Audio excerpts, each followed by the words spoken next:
Border Gavaskar trophy নিয়ে উত্তেজনা তুঙ্গে। প্রাক্তন অস্ট্রেলিয়ান কোচ জাস্টিন ল্যাঙ্গার বলেছেন, এটাই হয়তো বিরাট কোহলি, রোহিত শর্মা, রবীন্দ্র জাদেজা এবং রবিচন্দ্রন অশ্বিনকে একসঙ্গে দেখার শেষ সুযোগ। তিনি বলেন, অস্ট্রেলিয়ায় বিরাট কোহলির রেকর্ড অসাধারণ, তাই এই মুহূর্তগুলো উপভোগ করা উচিত।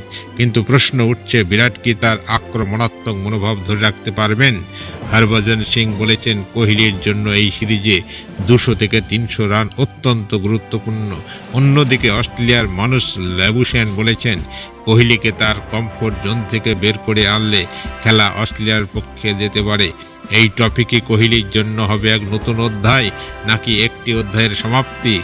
আপনাদের মতামত কমেন্টে জানাতে ভুলবেন না।